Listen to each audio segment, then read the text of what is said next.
The wind that winter came early, sharp as broken glass and twice as cruel. It swept across the open plains like it had something to prove, rattling fence posts and driving dust against the windows of every lonely house for miles. Folks in town said it would be a hard season, the kind that tested roofs, cattle, and sometimes hearts. No one expected it would test his.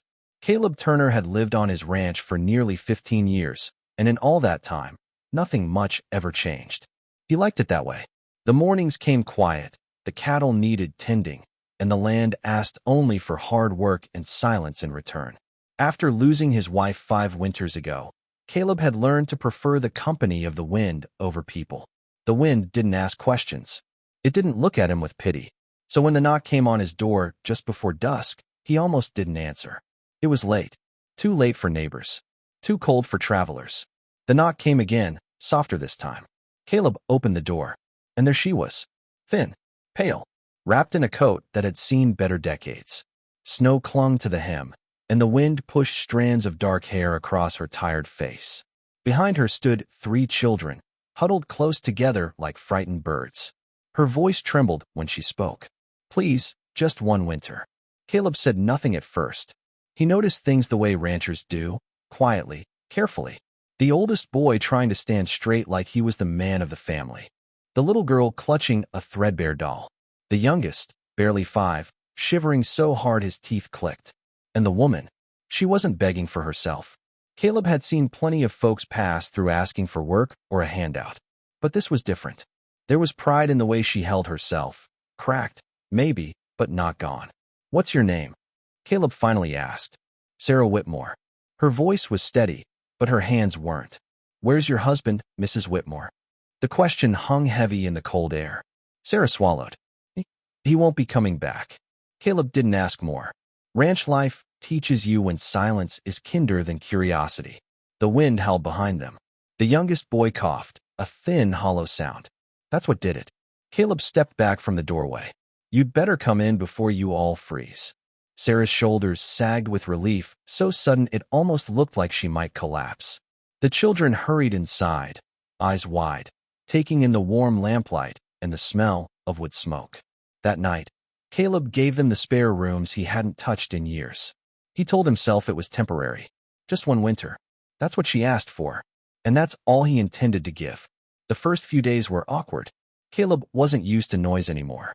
The ranch house, once silent and heavy with memory, suddenly filled with footsteps, quiet whispers, and the soft clatter of children trying very hard not to be in the way. Sarah kept the kids close, as if afraid kindness might vanish if they made too much trouble. But trouble never came. Instead, something unexpected did. Routine. By the end of the first week, Sarah had the kitchen running smoother than it had in years. She never asked for anything, never complained.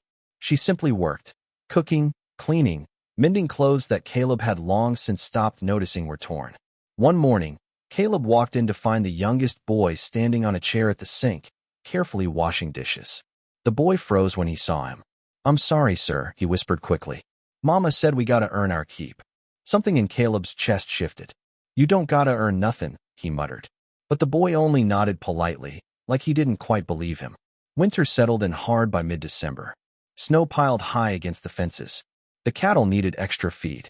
And for the first time in years, Caleb found himself coming back to a house that didn't feel empty. One evening, he paused in the doorway. Sarah was sitting at the table, helping the youngest with his letters. The little girl had fallen asleep with her head in Sarah's lap. The oldest boy was quietly fixing a loose chair leg with careful determination. It looked like a family. Caleb cleared his throat. 3 small heads snapped up. Sarah looked almost guilty for a moment, like she'd overstepped some invisible line. Dinner's ready, she said softly. Caleb nodded and took his seat. He didn't say it out loud, but for the first time in 5 years, the house felt warm. Not everyone in town approved. Small towns notice things. They whisper. At the feed store one morning, old Mr. Harlan leaned across the counter. You talking in strays now, Caleb? Caleb's jaw tightened. They ain't strays. Mr. Harlan raised an eyebrow. Widow with 3 kids shows up out of nowhere in the dead of winter? You don't find that curious? Caleb paid for his supplies and picked up the sack. Only thing I find curious, he said quietly, is how folks got so much time to mind other people's business. He walked out before the old man could answer, but the words followed him home. That night, he found Sarah on the porch, wrapped in her thin coat, staring out over the snow-covered fields. "You're gonna freeze out here," Caleb said. She gave a small smile. "Was just thinking." He leaned against the post beside her. For a while, neither spoke. Then Sarah's voice came soft. "You don't have to keep us, you know. Soon as the road's clear, I can find work somewhere else." Caleb looked out across the dark fields. Funny thing was, he didn't want them to go. The realization hit him slow and heavy, like the first snow of the season. "You asked for one winter," he said finally. Sarah nodded. "That's all we needed." Caleb was quiet for a long moment. Then he said something that surprised even him. "We'll see what spring says." Sarah turned toward him, eyes wide. Hope is a dangerous thing, but sometimes it's exactly what people need. The storm that changed everything came in late January. It rolled in fast, mean, and unforgiving. By midnight, the power lines were down, and the wind screamed across the plains like it had lost its mind. Caleb was in the barn when he heard it. A cough. Sharp. Persistent.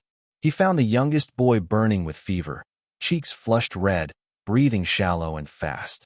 Sarah's hands trembled as she pressed a cool cloth to the child's forehead.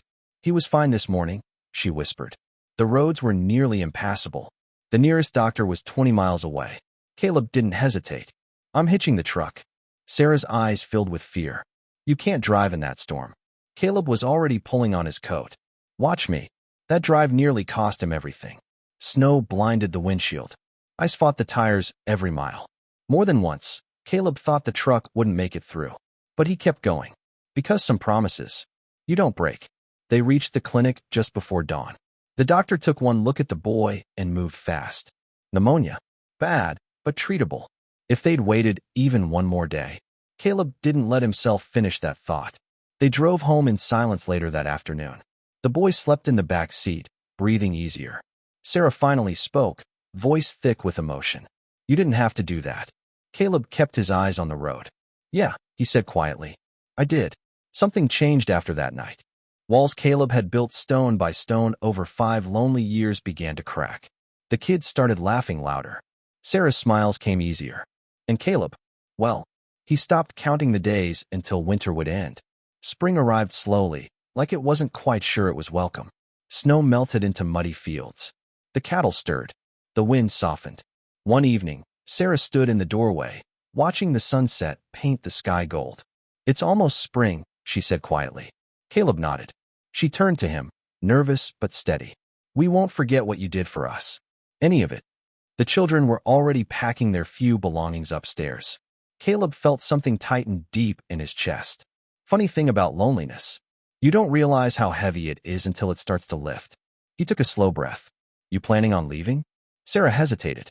"I don't want to overstay our welcome." Caleb looked at the house, at the worn floors now filled with life, at the porch where quiet had been replaced by small muddy boots. Then he looked at her. "You asked for one winter," he said. Sarah nodded softly. Caleb's voice was steady, but warmer than it had been in years. "I was thinking maybe you might stay for the spring." Sarah's breath caught. Behind her, 3 small faces appeared at the top of the stairs. Hope filled the room like sunlight. Sometimes the hardest hearts aren't the coldest.